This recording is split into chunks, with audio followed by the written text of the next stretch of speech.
I didn't see too many videos while I was researching this Waterdrop system. It's a hot water dispenser. It's also cooled, so I figured I would make a little bit of a video. It came very well packaged. It has this box, which was inside that box, which was inside of an Amazon box. So it was very well protected. I'm going to go ahead and take out all the contents. Within the packaging, it looks like we have another package, which will be our faucet. And this had foam on both sides of it.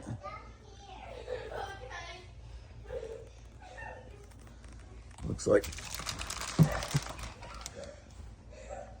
it looks pretty nice. So I want to go ahead and take this all apart and start installing. The installation looks pretty simple. Kind of shows you where everything goes here. It comes with every need for the drain connection. It just has a saddle tee here. This will go right on to the drain. Hopefully I do have room. I might have to do some adjustments to make room for this. But as you can see here, it's a pretty clear. It does say that the hole you'll need is a 1-inch hole. So if you do not have that space, you will have to add that in there. Here's the faucet. Got blue for cold, red for hot. We got the power, which just appears to go right into the back of the Waterdrop. There's a connection down here, right there, that gray one hanging. I assume that's where that'll go. We'll verify that with the drawings. So, got a pretty large faucet. It looks pretty nice. So, I'll keep on working on this insulation. Here's a unit. Marks out everything here. All we're going to do is some color matching. Here's your hose. It comes, for the most part, all put together. We do have a couple options. We got our standard 1/2-inch connection, and then we also have the standard 3/8. This is what's going to go on top of your existing stop, and then everything will just tighten together. And then we have out the top of that, for if you have a 3/8 connection for your braided hose from your existing faucet. And then you can also have a 1/2-inch connection there. It's going to have its own little independent shut-off valve. So if you ever need to work on it, you can have your flow going to your faucet. For a rough idea on the size, that's about what we look like underneath my cabinet. And just for a little reminder, this is the heating unit. So do not forget about the fact before you purchase this thing, you will need a source of power underneath your sink. So that's the only drawback. If you do not have that heated source, you will need to get power to your unit. It looks pretty nice. I'll continue installing. Here's the saddle. It does not come with that rubber piece on it. It just has a sticky side on the back. Just stick that on there. Drill you a 1/4-inch hole in the pipe where you would like it to go. And then we're just going to need to line this up with that hole and then bolt the saddle back together. And there it is. I used my flashlight in there, so I made sure we're good and lined up with the hole on the back of this. The nuts go right inside there, so you don't have to worry about doing a backup. But do not over tighten. We are using plastic here. So now we're going to take this. I currently have additive on there for the dishwasher, so I am just going to remove this, and that is where I'm going to throw that valve on and then reconnect the dishwasher back to this side. I will take this part off, tighten it on first, and then I will tighten the nut back on. I also noticed that the inside of this does have a screen on it, so if for some reason you ever have flow issues, I would check that first and make sure it's not clogged. So this is the T installed. I will go ahead and turn this valve on, make sure that valve's off first. but turn this on so you can test before you put that large filter in here. Go ahead and test your existing joints, make sure you don't have any leaks.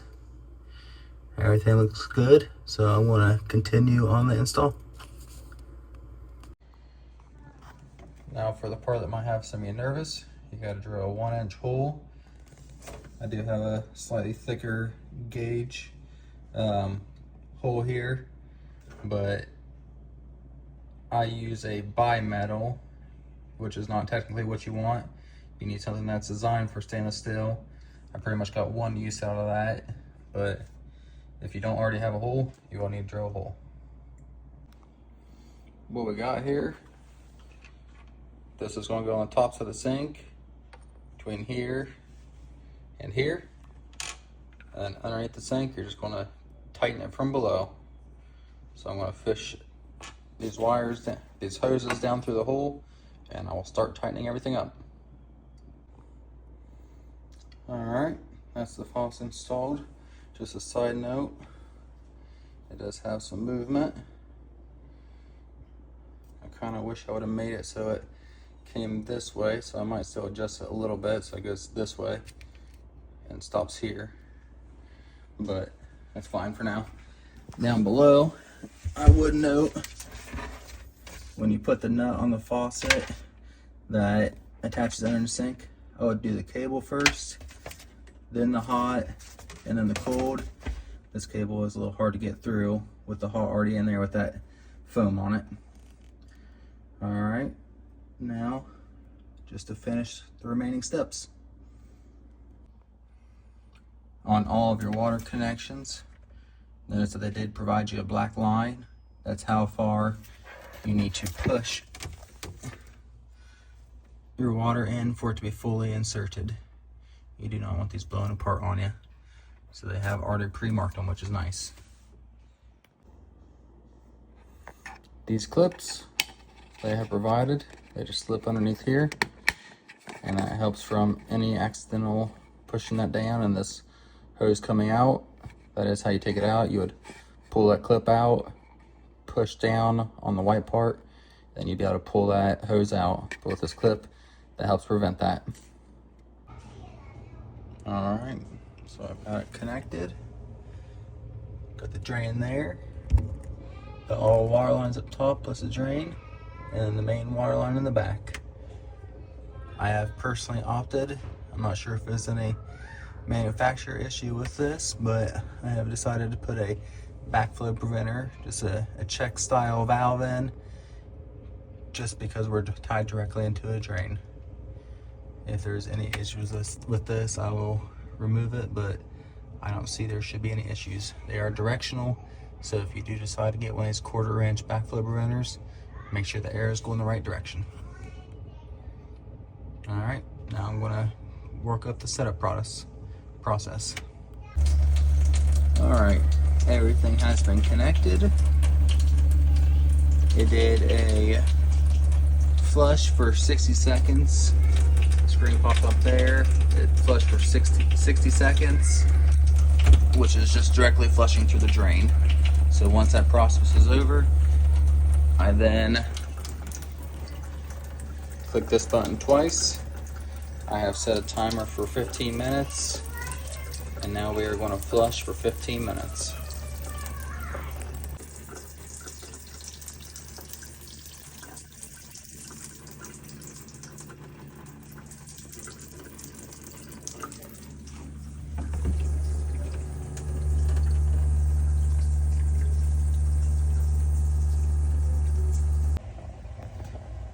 I do also want to point out that I did decide to install a mineralizer with the RO system.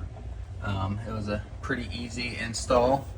It came with a sticker, which you essentially just stuck on there and put the screws in that came with it, and it just kind of drops right on there. This adds taste back into your water and also adds some minerals that's removed from the RO process, such as calcium and magnesium. It was a pretty simple install.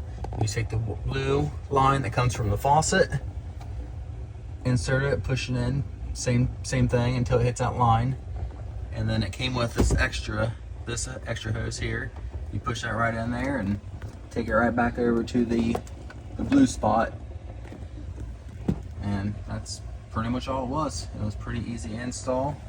Like I said, it's just a mineralizer, and if you just search that, it'll pop up pretty quickly.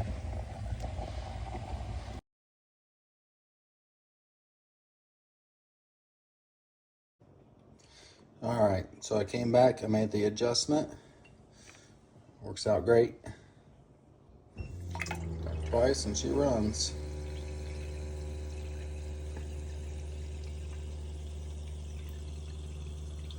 As far as day one goes, I recommend it, but we'll see what time tells. Currently I have the water set to about 200, so it's going to be warming back up here soon. But yeah, installation pretty simple, and we'll see.